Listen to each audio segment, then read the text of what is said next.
आप सबको जय मसीह की। एक और इतवार का दिन परमेश्वर ने हमारे जीवन में दिया है कि हम परमेश्वर की आराधना करें और उसके वचन को सुने और मध्यस्थ प्रार्थना करें। उसके लिए मैं प्रभु का धन्यवाद करता हूँ।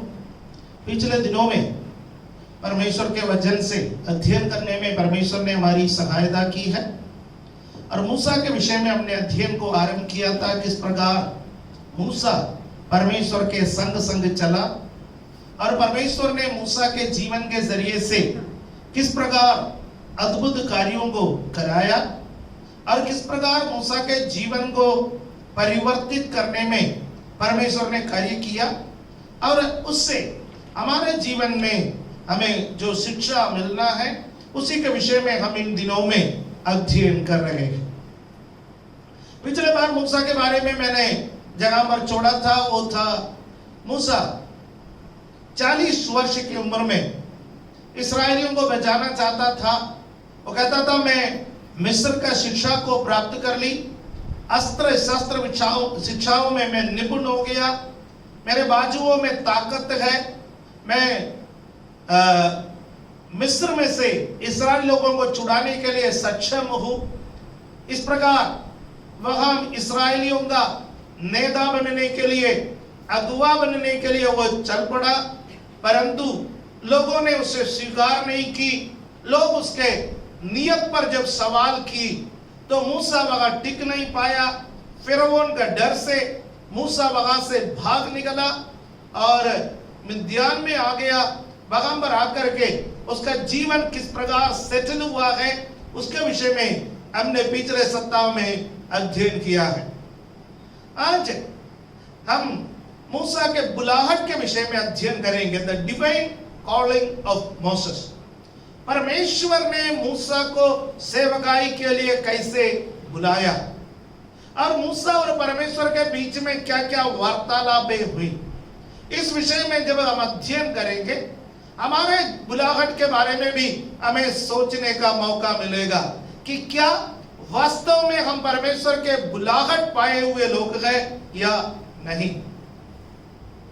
परमेश्वर के सेवकाई के लिए बुलाहट पाने की जरूरत है। मैं अक्सर कहता हूं 2 प्रकार से परमेश्वर अपने लोगों को अपने सेवकाई में इस्तेमाल करता है। एक प्रकार के लोग हैं जो परमेश्वर से भागते भागते भागते रहे, परमेश्वर ने एक मोड़ पर आकर के उनको बुलाया, किसी घटनाक्रम के द्वारा, किसी व्यक्ति के द्वारा, किसी भविष्यवाणी के द्वारा परमेश्वर या डायरेक्ट उनको दर्शन दिया, उनको सेवकाई के लिए बुलाया और परमेश्वर ने उन्हें सेवकाई में चमकाया।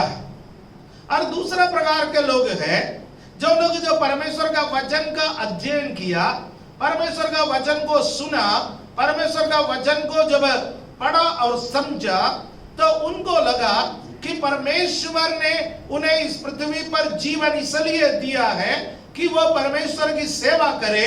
तब उनकी अंतरात्मा में परमेश्वर का बुलाहट को उन्होंने महसूस किया कि ये जो सुसमाचार सुनाना, ये जो प्रभु की सेवा करना हर एक व्यक्ति का कर्तव्य है। वो स्वेच्छा से वो अपने आप परमेश्वर के सामने समर्पण किया है। परमेश्वर दोनों प्रकार के लोगों को इस्तेमाल करता है। हालेलुया। हम देख सकते हैं कि जब परमेश्वर ने पतरस को बुलाया, वो एक मछुआरा था, उसको परमेश्वर ने बुलाया। जब पौलुस को बुलाया, वो कलीसिया को सताने वाला एक उपद्रवी व्यक्ति था, परमेश्वर ने उसको बुलाया। और एक को एक साधारण बुलाहट से परमेश्वर ने बुलाया कि आमने सामने बात करते हुए परमेश्वर ने बुलाया, जैसा पतरस को। और पौलुस को परमेश्वर ने एक अलौकिक बुलाहट से बुलाया है। उसी समय हम एशिया नबी के बारे में पढ़ते गए। जब एशिया भविष्यवक्ता भविष्यवाणी कर रहे थे तो उन्होंने परमेश्वर के बुलाहट को कैसा पाया, परमेश्वर का दर्शन पाया और परमेश्वर ने कहा कौन मेरे लिए जाएगा, कौन मेरे लिए भविष्यवाणी करेगा। तब एशिया ने प्रत्युत्तर दिया, मैं आपके लिए जाने के लिए तैयार हूं, मैं भविष्यवाणी करने के लिए तैयार हूं, मैं समर्पण करता हूं। हालेलुया।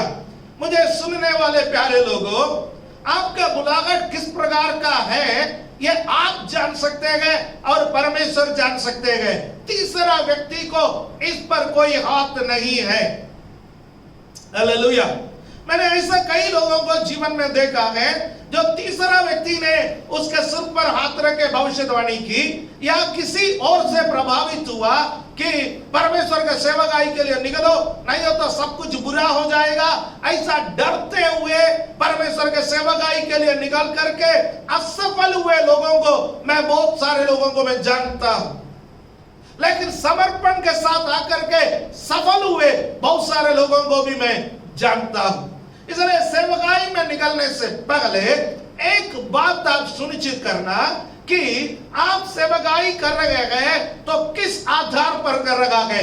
क्या किसी मोड़ पर आपने परमेश्वर के बुलाहट को पाया या किसी मोड़ पर आपने परमेश्वर के वचन को समझ करके, जरूरतों को समझ करके अपने आप को परमेश्वर के सेवकाई के लिए समर्पण किया है। आप किसी भी कैटेगरी का व्यक्ति हो, परमेश्वर आपसे प्रेम करता है। हालेलुया। दोनों मामले में बुलाहट बहुत जरूरी है। चाहे बुलाहट ऊपर से या एक्सटर्नली आपने पाया हो या बुलाहट इंटरनली आपने पाया हो, समर्पण भी तभी व्यक्ति कर सकता है जब अंतरात्मा में बुलाहट महसूस करता हो। हालेलुया। यहाँ पर मूसा के जीवन के बारे में हम पढ़ते हैं तो मूसा अब 80 साल का उम्र हो गया। हालेलुया। पिछले सप्ताह में मैंने आपको ये बात मैंने बताया था, मिस्र में रहते हुए he learned to be somebody। मिस्र में रहते हुए उसने कुछ बनने के लिए सीखा, मैं कुछ बना हूं। लेकिन मिद्यान का 40 वर्ष में जो भेड़ बकरियों को चराते चराते उसने क्या सीखा है? he learned to be nobody। मैं आपको एक और बात यहां पर आपको बताना चाहता हूं। मिस्र में मूसा ऐसा एक व्यक्ति के अधीन में रहा जो संसारिक था। उसका नाम था फिरौन। फिरौन के राजमहल में, फिरौन के अधीन में वो रहा। वो व्यक्ति संसारिक था और दूसरा वो व्यक्ति उग्र विचारधारा रखने वाला व्यक्ति था। उग्र विचारधारा रखने वाला व्यक्ति।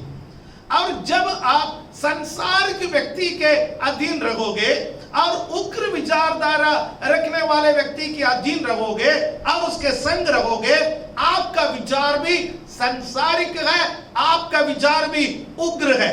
इसलिए 40 वर्ष में जब मूसा राजमहल से बाहर निकल करके आया, मिस्र के विद्याओं पर इस्राएलियों को बचाने के लिए वो चाहा। इसलिए वो किसी को मार डाला, किसी को समझाने के लिए गया।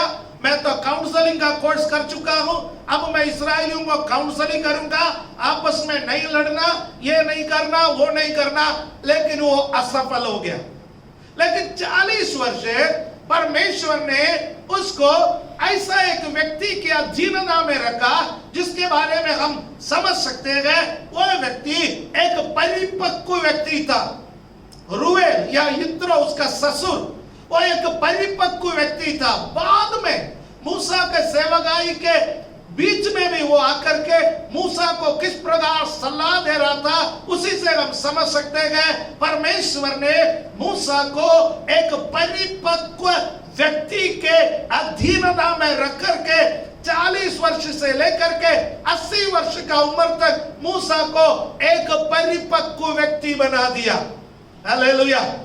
और दूसरा जो काम मूसा को परमेश्वर ने दिया, चरवाहे का काम, उस काम करते करते भेड़ बकरियों के साथ चलते चलते मूसा के अंदर इतना धीरज उत्पन्न हुआ है। क्योंकि परमेश्वर का सेवा करने के लिए आपको धीरज की जरूरत है। बिना धीरज आप परमेश्वर की सेवा नहीं कर सकते हैं। हालेलुया, आमीन। यदि कोई सेवक या सेवकाई में निकलने वाले या बाइबल स्कूल के कोई विद्यार्थी मुझे सुन रहे हैं तो आप एक बात मैं अपना अनुभव से आपको बताना चाहता हूं। मैंने उन लोगों को देखा है जो लोग बाइबल स्कूल से पढ़ करके निकलने के बाद या सेवकाई के लिए कलीसिया के द्वारा नियुक्त करने के बाद किसी न किसी सीनियर पास्टर के अधीनता में 2 साल 4 साल 5 साल काम करते थे।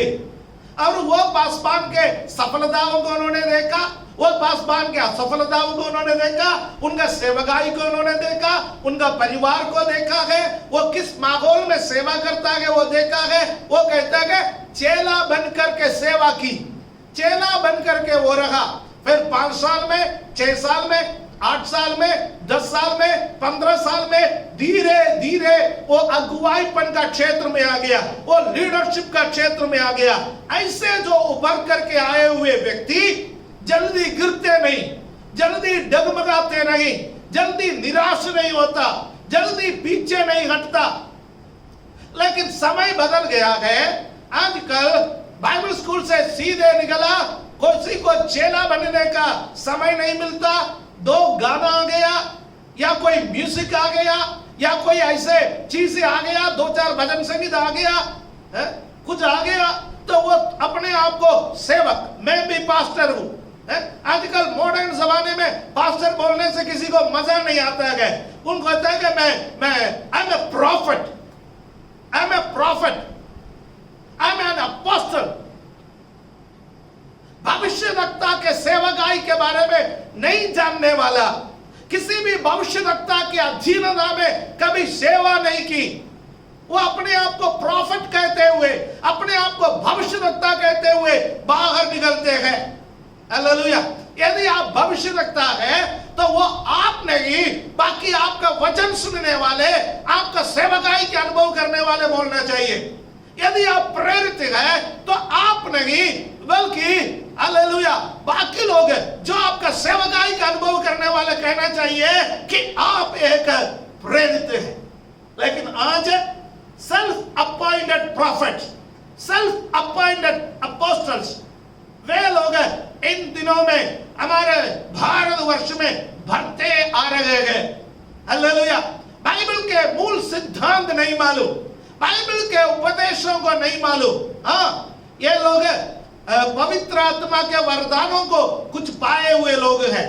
हमें पवित्र आत्मा के वरदानों के बारे में जब हम पढ़ते हैं, पवित्र आत्मा के जो वरदान है वो कलीसिया के अधीनता में, किसी भी परिपक्व व्यक्ति के अधीनता में रहते हुए वो कलीसिया के सबके लाभ के लिए, विश्वासियों का लाभ के लिए, अविश्वासियों का लाभ के लिए, सबको प्रभु में ले आने के लिए, इस्तेमाल करने के लिए परमेश्वर के द्वारा दिए गए उपहार है। परंतु आजकल बहुत सारे लोग अपने आप को अलग अलग नाम से पुकारते हुए वे लोग ये पवित्र आत्मा के वरदानों को नाम कमाने का, पैसा कमाने का, पदवी कमाने का जब तरीका इस्तेमाल करता है, हमको बहुत दुख लगता है। परमेश्वर को भी जरूर दुख लगता होगा, क्योंकि सेवकाई का एक तरीका है। हालेलुया। आमीन। सेवकाई में आपको किसी परिपक्व व्यक्ति के अधीनता में रहना है। You have to be accountable to somebody. Hallelujah. आपको किसी न किसी व्यक्ति को जवाब दे रहना है। आमीन। कोई तो आपसे पूछे, नहीं है तो हमको हमारा गलती कैसे महसूस होगा। इसलिए यदि हो सके, प्रभु के सेवकाई करने वाला कोई मुझे सुन रहे हैं तो हो सके आप कभी इंडिपेंडेंट सेवकाई के बारे में मत सोचो। आप किसी न किसी संस्था या किसी न किसी झुंड या किसी न किसी अनुभवी लोगों के साथ मिलकर के प्रभु की सेवा कर लीजिए। या आप स्वयं एक संस्था का व्यक्ति है तो अपने साथ, अपने से उम्र में बड़े, अपने से तजुर्बे में बड़े, अपने से आत्मिकता में बड़े कुछ लोगों को आपके चारों तरफ बना करके रखिए और उनसे बोलिए कि यदि मुझसे गलती हो जाए आप मेहरबानी से मुझे बताएं ताकि मैं सुधरना चाहता हूं। हालेलुया। आमीन। मैं मूसा से निकल करके सेवकाई के फील्ड में आया है। हालेलुया। आमीन। क्यों? क्योंकि पिछले 30 साल से मैं भी सेवकाई में हूं, तो इसलिए नए लोगों को, जो इन दिनों में उभर करके आने वाले सेवकों को कुछ शिक्षा देना, कुछ उपदेश देना, वो हमारा कर्तव्य है। हालेलुया। मैं क्या बोल रहा हूं, आप चाहे कितने भी पढ़े लिखे क्यों ना हो, आप चाहे कितने भी प्रेस्टिजियस इंस्टीट्यूशन से पढ़ करके निकला क्यों ना हो, तब भी किसी न किसी अनुभवी व्यक्ति की अधीनता में कुछ समय रह करके, उनके देख देख में रह करके आप सेवा कर लीजिए, आपका सेवकाई में निखार आएगा। हालेलुया, आमीन, आमीन। 0 to 40 इयर्स के जो शिक्षा मूसा ने प्राप्त कर ली, वो खाली बेसिक था, सांसारिक शिक्षाएं थे। हालेलुया। जरूर उसने अपनी मां से वो शिक्षा प्राप्त कर ली, जो उसके जीवन में 80 साल के बाद उसको काम आया है। हालेलुया। और जब वो 80 साल की उम्र में पहुंचा, 40 से लेकर के 80 वर्ष तक वो भेड़ बकरियों के साथ लड़ते लड़ते और रूबेल की अधीनता में, उसके ससुर की अधीनता में रह करके वो इतना एक परिपक्व व्यक्ति हो गया, वो कहने लगा, आई एम नथिंग। हालेलुया। मिस्र में उन्होंने he learned to be somebody, वो कोई बनने के लिए सीखा है, तो मिद्यान में he learned to be nobody, वो अपने आप को कहने लगा, मैं शून्य हूं, I am nothing, मैं शून्य हूं। हालेलुया, आमीन। जब आप सेवकाई में कुछ है बोल करके आप निकल करके आएंगे, तो परमेश्वर आपका जीवन में निर्माण नहीं कर सकता। जब आप कहेंगे, परमेश्वर this is my dead and, ये मेरा जीवन की समाप्ति है, यहां से मैं आगे नहीं बढ़ सकता, क्योंकि अपना सामर्थ्य से मैं जो बन सकता था मैं बन चुका हूं। अपनी बुद्धि से, अपने पैसे से, अपने प्रभाव से मैं जो बन सकता था मैं बन चुका हूं। तब परमेश्वर कहेगा, तू जो बन सकता है तू बन चुका है, परंतु जो मैं तुझे बनाना चाहता है अब मैं आरंभ कर सकता हूं। क्योंकि हालेलुया, जब हम थक जाता है, हम अपने आप को परमेश्वर के हाथ में पूर्णतः सौंपने के लिए तैयार हो जाता है। Hallelujah, praise the Lord, hallelujah. इसलिए परमेश्वर के हाथ में अपने आप को सौंप दीजिए। मूसा ऐसा एक पॉइंट पर आया है। हालेलुया। मेरे को मकान मिल गया, मेरे को पत्नी मिल गए, मुझे बच्चे मिल गए, मेरे को भेड़ बकरियां मिल गया, अब मेरा जीवन यहाँ पर इस परिस्थल में समाप्त होना है, मैं इससे आगे जाना नहीं चाहता हूं। आमीन। परंतु निर्गमन का पुस्तक 3रा अध्याय उसका पहला पद से लेकर के 10वां पद तक पढ़ने का समय, पूरा वचन मैं नहीं पढ़ूंगा, शायद मैं उसका पहला वचन आपके सामने पढ़ करके सुनाना चाहता हूं। निर्गमन उसका 3रा अध्याय उसका पहला पद। मूसा अपने ससुर इत्रो नामक मिद्यान के याजक की भेड़ बकरियों को चराता था। आमीन। और वो उन्हें जंगल की पश्चिमी ओर होरेब नामक परमेश्वर के पर्वत के पास ले गया। आमीन।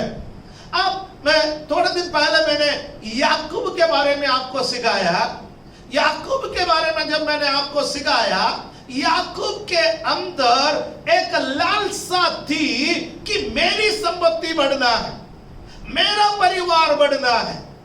इसलिए उसने लाबान के साथ जितना चालाकी कर सकता था सारे चालाकी उन्होंने कर ली, परंतु उसका एक भी चालाकी लाबान की चालाकी के आगे चला नहीं। राइट? पक्का रिश्ते में वो उसका मामा ही निकला, तो पूरे चालाकियों का भंडार था वो। और बहुत बार याकूब माफ खा गए लाबान से, फिर भी परमेश्वर ने उसको बढ़ाया। परंतु मूसा को देखिए, याकूब लाबान के घर में 20 वर्ष रहा, उतने में याकूब की संपत्ति लाबान के संपत्ति के बराबर आ गया या उससे कुछ बढ़ भी गया होगा।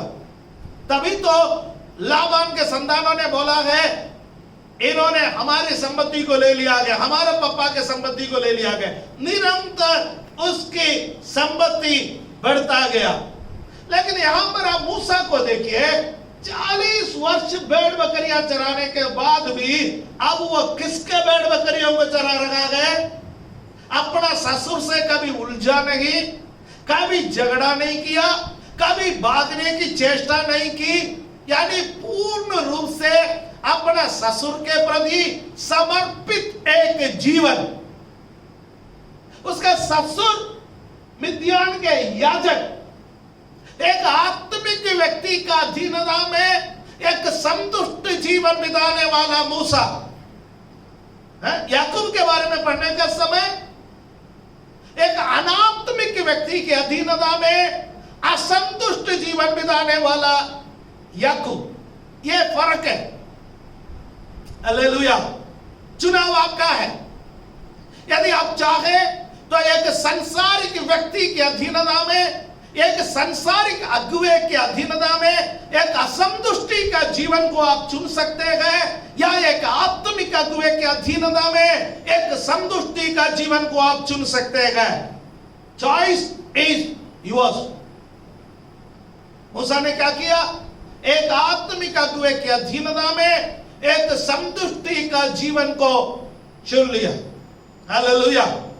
और वहां पर वो अपने ससुर इत्रो के भेड़ बकरियों को चराते चराते वो जंगल की पश्चिमी ओर होरेब नामक परमेश्वर के पर्वत के पास ले गया। अनजाने में उसको नहीं मालूम था ये परमेश्वर का पर्वत है, उसको नहीं मालूम था ये होरेब है। वो भेड़ बकरियों को चराते चराते उनका चारा ढूंढते ढूंढते ढूंढते वो होरेब तक पहुंच गया है। हालेलुया। प्यारो प्यारो, हम में से कई लोगों को नहीं मालूम था कि हम चलते चलते चलते जो जा रहे हैं वो परमेश्वर के पर्वत तक पहुंचेंगे। हालेलुया। आप कैसे विश्वास में आए? आप सोचिए कैसे विश्वास में आए? सब लोग बीमारी से छुटकारा पा करके तो नहीं आया, सब लोग दुष्ट आत्मा से छुटकारा पा करके तो नहीं आया, सब लोग आर्थिक समस्या से छुटकारा पा करके तो नहीं आया, सब लोग कर्जे से छुटकारा पा करके तो नहीं आया। कई लोग बता सकता है मुझे नहीं मालूम, मैं मेरे जिंदगी में चलते चलते चलते जा रहा था, एक दिन में होरेब में पहुंच गया। हालेलुया। आमीन। मेरे जीवन में भी मैं आपको बता सकता हूं कि मैं कैसे परमेश्वर का सेवक बना, मुझे नहीं मालूम है। मैं परमेश्वर के कार्य को करते करते करते, बाइबल को पढ़ते पढ़ते पढ़ते, संडे स्कूल में जाते जाते जाते, कलीसिया में जाते जाते जाते एक दिन होरेब तक पहुंच गया है। एक दिन परमेश्वर का हालेलुया दर्शन के करीब पहुंच गया है। आपके और अनुभव भी ऐसा हो सकता है। हालेलुया। एक मूसा चलते चलते चलते होरेब तक पहुंच गया है। उसको नहीं मालूम था ये परमेश्वर का पर्वत है। और वहां पर उसने एक अद्भुत नजारा को देखा है। क्या अद्भुत नजारा उन्होंने देखा? उन्होंने बर्निंग बुश, वहां पर जलती हुई झाड़ी को देखा। झाड़ी तो जल रही है परंतु भस्म नहीं हो रही। जलने वाली झाड़ी परंतु भस्म नहीं हो रहा है। ये अद्भुत नजारा क्या है? ये देखने के लिए मूसा उस झाड़ी के जब करीब जाने लगा तो परमेश्वर ने आवाज दी, हे मूसा, हे मूसा, वहीं ठहरो और अपना पांव से जूतियां निकालो, क्योंकि जिस स्थान पर तू खड़ा है वो स्थान पवित्र है। परमेश्वर की उपस्थिति से, परमेश्वर का महिमा के प्रभाव से वो स्थान पवित्र हो गया। जलती हुई झाड़ियों के बीच में से परमेश्वर ने उसे दर्शन दिया। एक अलौकिक बुलाहट, एक अलौकिक बुलाहट मूसा ने पाया है। मूसा परमेश्वर का बुलाहट को वहां पर पाया और तुरंत जूतियां निकाली अपना पांव से। मूसा ने सोचा कि अच्छा है, मुझे एक आत्मिक अनुभव प्राप्त हुआ। अब मैं जूतियां निकालूंगा, यहाँ पर घुटना टेकूंगा, यहाँ पर प्रार्थना करूंगा, यहाँ परमेश्वर की महिमा करूंगा, उसके बाद मैं फिर भेड़ बकरियों को चराते चराते चराते फिर इत्रों के घर पहुंच जाऊंगा, फिर मैं वहां पर रहूंगा, फिर अपने बीवी बच्चों के साथ एक खुशहाल जीवन बिताऊंगा। ये सोच करके मूसा खड़ा है, लेकिन परमेश्वर की योजना मूसा के प्रति कुछ और है। जब सारे संतान, सारे इस्राएलियों का संतान नील नदी के मगरमच्छ के भेंट चढ़ गए, मूसा आपको परमेश्वर ने क्या इसलिए बुलाया है कि कुछ भेड़ बकरियों को चराते चराते चराते आपका जीवन लीला को समाप्त करें? जब सारे बच्चे बाहर इस्राएलियों का बच्चे एक गुलाम के समान जीवन बिता रहे थे, भूखे आधा नंगे गुलामी में ईद पात रहे थे, तुझे राजमहल के अंदर ले जा करके वहां का चिकना चिकना भोजन तुम्हें खिलाया, वहां ले जा करके तुम्हें अस्त्र और शस्त्र विद्याओं में निपुण बनाया, इसलिए है कि भेड़ बकरियों में चराते हुए तुम्हारा जीवन को समाप्त करने के लिए। मुझे सुनने वाले जवानों, मुझे सुनने वाले परमेश्वर के भक्तों, यदि आपको परमेश्वर ने बाकी लोगों से बेहतर पढ़ाई दी है, उसका पीछे एक मकसद है। बाकियों से अधिक पैसा दिया है, उसका पीछे एक मकसद है। बाकियों से अधिक आपको मकान दिया है, आपको खूबियां दिया है, उसका पीछे एक मकसद है। इस संसार में थोड़े दिन जीवन बिता करके नाश होने के लिए नहीं। आज कोई तैयार है अपना खूबियों को परमेश्वर के लिए इस्तेमाल करने के लिए, या इस संसार के भेड़ बकरियां चराते चराते चराते नाश होने के लिए निकला गया? मैं आपको बताऊं, भेड़ बकरियां चराने से क्या मिलता है? भेड़ बकरियां चराने से आपको दूध मिलेगा, भेड़ बकरियां चराने से आपको मांस मिलेगा, भेड़ बकरियां चराने से आपको खाल मिलेगा। आमीन। रोटी, कपड़ा, मकान, कुछ लोगों को इससे ज्यादा कुछ नहीं चाहिए, है ना? मूसा भी अभी वही स्थिति में है। मैं तो भेड़ बकरियां चराते चराते चराते मेरा पूरा जीवन बिताऊंगा। हम लोगों को भी आज इससे ज्यादा कुछ नहीं चाहिए। परमेश्वर से मांग क्या कर रहे हैं? प्रार्थना में भाई तो प्रेयर रिक्वेस्ट क्या है? पूरा 200 पेज का पन्ना, पूरे डायरिया भर चुका है। मेरे को ये चाहिए, मेरे को ये चाहिए, मेरे को ये चाहिए, ये चाहिए, ये चाहिए। ये 3 कैटेगरी में है, रोटी, कपड़ा, मकान। रोटी, कपड़ा, मकान यानी हमारे मूलभूत सुविधाएं। इसमें गाड़ी भी हो सकता है, इसमें एक्स्ट्रा चीजें भी हो सकता है, पढ़ाई भी हो सकता है। यह सब क्या करने के लिए? इस संसार में आराम का जीवन बिताना है। इस संसार में आराम का जीवन बिताना। भेड़ बकरियां चराने से इस संसार में एक आराम का जीवन आपको मिल सकता है, परंतु परमेश्वर का आपके लिए जो दर्शन है, आपके लिए जो योजना है, उससे बढ़कर है। हालेलुया। आज कोई तो कहे मेरे बारे में परमेश्वर के एक दर्शन है, मेरे बारे में परमेश्वर के एक योजना है, मेरे बारे में परमेश्वर कुछ बेहतर सोच रहा है। हालेलुया। इस पृथ्वी पर आकर के थोड़े दिन जीवन बिता करके, कुछ काम कर करके, कुछ खाना खा करके, कुछ नाम कमा करके मरने के लिए परमेश्वर ने मुझे नहीं बुलाया है। इस संसार में परमेश्वर के लिए कुछ कार्य करने के लिए, परमेश्वर के योजनाओं को इस संसार में पूरा करने के लिए परमेश्वर ने मुझे देखा है। हालेलुया। Praise the Lord. कोई तो कहे प्रभु जिस योजना के लिए आपने मुझे जीवन दिया, जिस योजना के लिए आपने मुझे भारत में जन्म दिया, जिस योजना के लिए आपने मुझे जीवित रखा, हालेलुया, हम बाकी लोगों में से बेहतर नहीं है कि हमारा इम्यूनिटी बहुत अच्छा हो। हालेलुया। हम भी कोरोना से ग्रसित हो सकते थे, या ग्रसित होने के बाद हम भी इस दुनिया से निकल सकते थे, लेकिन परमेश्वर ने हम पर क्यों दया की? क्योंकि परमेश्वर ने अभी तक अपना कार्य हमारे जीवन में पूरा नहीं किया। Hallelujah, hallelujah. मूसा भेड़ बकरियों को चराने के लिए उन्होंने तुम्हें जीवित नहीं रखा, नहीं है तो 40 साल की उम्र में फिरौन के हाथ में तुझे मरवा दिया होता। परमेश्वर ने तुझे जीवन दिया है कि तू परमेश्वर की सेवा करे, तू परमेश्वर की वाणी को सुने, परमेश्वर का बुलाहट को पाए, परमेश्वर का दर्शन को देखे।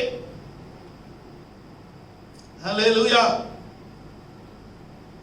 परमेश्वर के दर्शन पा करके अद्भुत तरीके से, आश्चर्य तरीके से परमेश्वर से बात करने के बाद मूसा घर वापस जाना चाहता था, लेकिन परमेश्वर कह रहा है नहीं, परमेश्वर कह रहा है नहीं। हालेलुया। हम देखेंगे उसका 10वां पद 9 और 10, एक्सोडस चैप्टर 3 वर्सेस 9 and 10। निर्गमन का पुस्तक 3रा अध्याय उसका 9वां और 10वां पद को हम देखेंगे। हम देखेंगे परमेश्वर मूसा से बात कर रहे हैं। मूसा क्या करना चाह रहा था? मूसा जूतियों को उतार के आराधना करके अपना घर जाना चाहता था, लेकिन परमेश्वर मूसा से कह रहा है, मूसा इसलिए अब सुन, इस्राएलियों की चिल्लाहट मुझे सुनाई पड़ी है और मिस्रियों का उन पर अंधेर करना भी मुझे दिखाई पड़ा है, इसलिए मैं तुझे फिरौन के पास भेजता हूं कि तू मेरी इस्राएली प्रजा को मिस्र से निकाल ले आए। जब 9वां पद बोला है, मैं अपना कल्पना में सोच रहा हूं, जब परमेश्वर ने बोला है 9वां पद में, अब सुन, इस्राएलियों की चिल्लाहट मुझे सुनाई पड़ी है और मिस्रियों का उन पर अंधेर करना भी मुझे दिखाई पड़ा है। मूसा परमेश्वर को बताया होगा, आपको तो अभी दिखाई दिया, अब सुनाई पड़ी, मुझे तो 40 साल पहले सुनाई पड़ी थी, 40 साल पहले मुझे दिखाई दिया, इसलिए मैं तो इस्राएलियों को 40 साल पहले बजाना चाहता था, अब मैं 80 वर्ष का हो गया है। 40 वर्ष में मैंने ये सब देखा है, मैं इस्राएलियों को बजाना चाहता था, आप परमेश्वर होते हुए भी अभी आपको सुनाई दी, अभी आपको दिखाई पड़ा। कई बार परमेश्वर के प्रति हमारे मन में ऐसा ही बातें आता है, परमेश्वर आप है कहां, आप है कहां? ये महामारी में भी लोग पूछ रहा है, परमेश्वर आप है कहां? जवान जवान परमेश्वर के लोग मर रहे हैं, जवान जवान पासवान मर रहे हैं, जवान जवान लोग मर रहे हैं जो अपने बूढ़े माता पिता को छोड़ करके,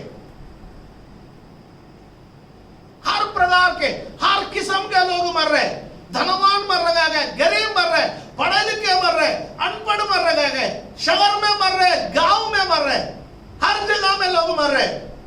तो हमारे मन में एक सवाल आता है, परमेश्वर आप कहां हैं? क्या आपको दिखाई नहीं देता? क्या आपको सुनाई नहीं देता? आप कहां हैं? हालेलुया। पिछले 40 साल से मूसा के अंदर ये बात थे। मेरी मम्मी ने मुझे एक परमेश्वर के बारे में बताया, वह परमेश्वर सुनने वाला, वह परमेश्वर देखने वाला, वह परमेश्वर कार्य करने वाला। और पिछले 40 वर्षों से मूसा का एक ही सवाल था, है परमेश्वर तू कहां है? इस्राएलियों का कष्टता तुझे दिखाई नहीं देता, इस्राएलियों का पुकार तुझे सुनाई नहीं देता। 40 वर्ष के बाद परमेश्वर ने जवाब दिया। हालेलुया। प्यारो, परमेश्वर का समय और हमारा समय में अंतर है। हालेलुया। इन दिनों में कलीसियाएं घुटने के बल है, इन दिनों में कलीसियाएं मध्यस्थ प्रार्थना कर रहे हैं, घर घर में लोग प्रार्थना कर रहे हैं। हालेलुया। कई घरों में पहली बार उन लोगों को पता चला कि हमारी अलमारी में बाइबल भी है, पढ़ते नहीं थे, अब हालेलुया निकाला, पोंछ पाछ करके अब खोलने लगे हैं। 20 साल पहले खरीदी हुई बाइबल अभी भी नया पन्ना चिपके हुए, उंगलियों से छुड़वाना पड़ रहा है। 20 साल पहले खरीद के रखा लेकिन अभी तक पढ़ा नहीं है, अब पढ़ना आरंभ कर लिया है। हालेलुया, आमीन। उद्धार पा करके 15 साल हो गया, कभी जिंदगी में घुटना नहीं टेका, अब घुटने टेकने लगे, प्रार्थना करने लगे। ऐसा भी हमारे परिवारों में परिवर्तन आ रहा है। सब बातों के लिए परमेश्वर का एक समय है। हालेलुया, आमीन। हमारा देश उद्धार पाएंगे, निराश मत हो जाइए, परमेश्वर के एक समय है। ये महामारी दूर हो जाएंगे, परमेश्वर का एक समय है। बेदारी आएंगे, परमेश्वर के एक समय है। हालेलुया। परंतु मैं एक बात आपसे कहना चाहता हूँ, आपका मन में बेदारी की एक इच्छा है, आपका मन में छुटकारे की एक इच्छा है, आपका मन में भारत उद्धार पाने की एक इच्छा है। जब बेदारी आएगा, परमेश्वर आपको उसका हिस्सेदार बनाएगा। जब छुटकारा आएगा, परमेश्वर आपको उसका हिस्सेदार बनाएगा। परमेश्वर आपको पार होते हुए जाने वाला नहीं है। हालेलुया, आमीन। 40 वर्ष की उम्र में मूसा ने कमिट किया था, परमेश्वर मुझे इस्तेमाल कर, मैं इस्राएलियों को बचाने के लिए तैयार हूं। मेरे बाजू में ताकत है, मेरे रीढ़ की हड्डी में ताकत है, मेरे दिमाग में हालेलुया ताकत है, मैं इस्राएलियों को बचा सकता हूं। हालेलुया। उस वक्त परमेश्वर चुप रहा, लेकिन 40 वर्ष के बाद उस प्रार्थना का उत्तर मिला है, मूसा अब मैं तुझे चाहता हूं, क्योंकि अब तू अपना सामर्थ्य पर भरोसा नहीं रखेगा, अब मुझे मालूम है तू मेरे सामर्थ्य पर भरोसा रखेगा। बाहर निकला। Hallelujah, hallelujah. परमेश्वर के सेवकाई के लिए हम अपने आप को समर्पण हो चीज जगह महापौर में समाप्त करता है, वहां से परमेश्वर शुरुआत करता है।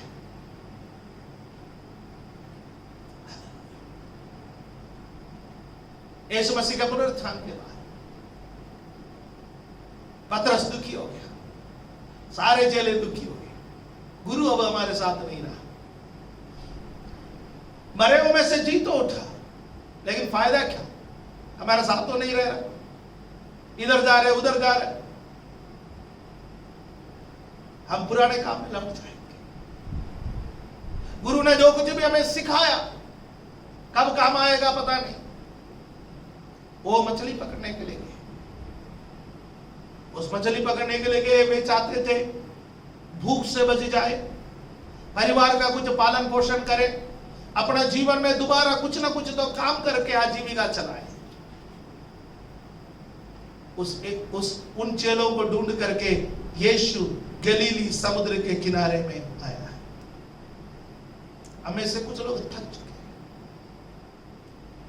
हमें से कुछ लोग परमेश्वर से कह रहा कि बस बहुत हो गया, अब मुझसे नहीं होगा, अब मैं आगे नहीं बढ़ पाऊंगा, अब मैं तेरा सेवा नहीं कर पाऊंगा, ताकत नहीं है, हिम्मत नहीं है, उम्र हो चुका है।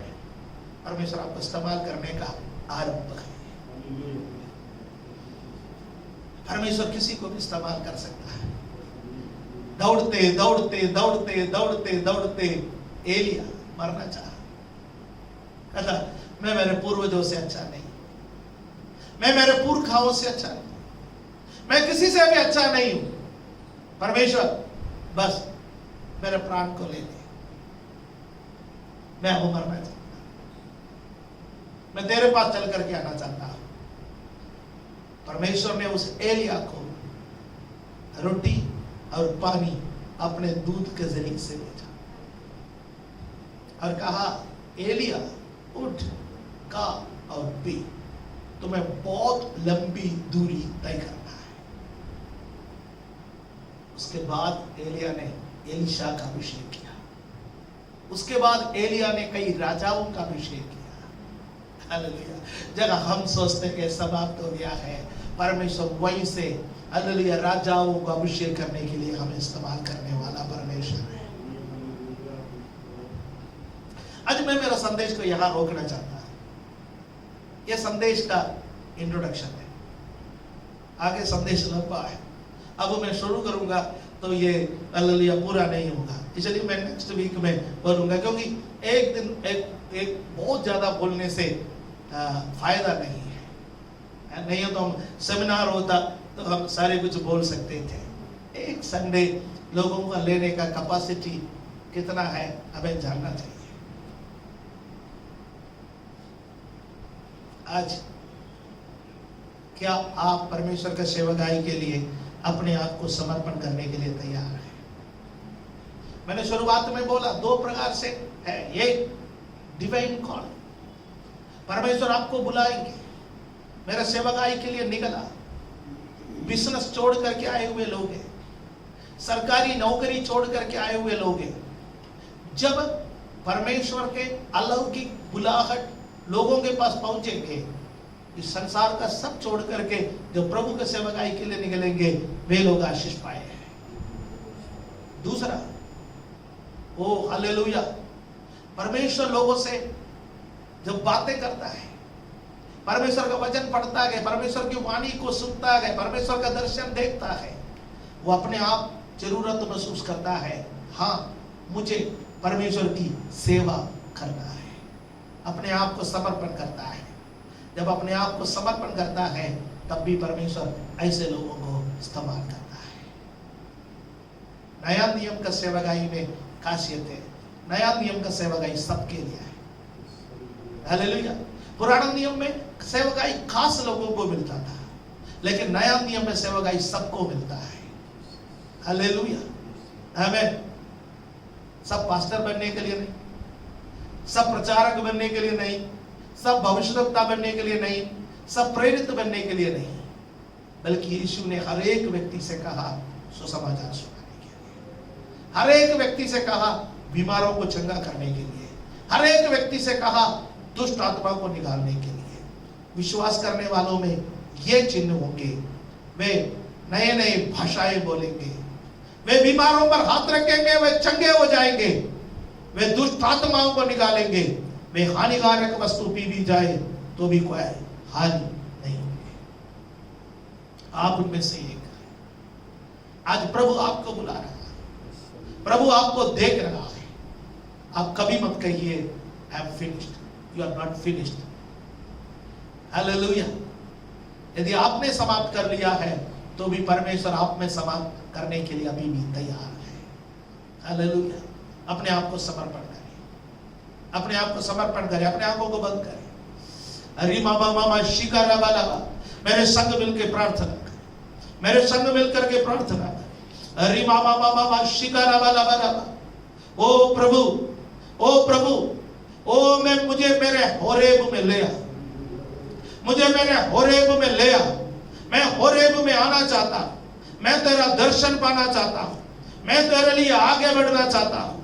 मुझे सहायता कर, मेरी सहायता कर, मुझे अभिषेक कर, मुझे सामर्थ्य दे। हालेलुया। जगह मैं थका हुआ हूं वहां से मुझे खड़ा कर दे, मुझे बुलाहट दे। मैं समर्पण करता हूं, मैं समर्पण करता हूं। हमारे स्वर्गीय पिता इस वक्त के लिए धन्यवाद देता है। जितने लोगों ने आज तेरे वचन को सुना, सबों को आशीष दे। ये वचन हम सबके जीवन में कार्य करे। परमेश्वर, जैसा मूसा को आपने बुलाया, हमें बुलाए। हमारे जीवन अभी तक समाप्त नहीं है, हमें आपने जीवित रखा है तो एक मकसद के लिए रखा है। और हमारा शदरा धीरा, वो मकसद को हम समझे, वो योजनाओं को हम समझे, उन बातों को हम समझे, उसके लिए परमेश्वर आप हमारी सहायता। धन्यवाद देता है, धन्यवाद देता है, आदर महिमा हम आपको देते हैं। ये प्रार्थना हमारा मुक्तिदाता प्रभु यीशु मसीह का पवित्र नाम से मांगने का समय सुनो और कबूल करो हमारे स्वर्गीय पिता। आमीन, आमीन।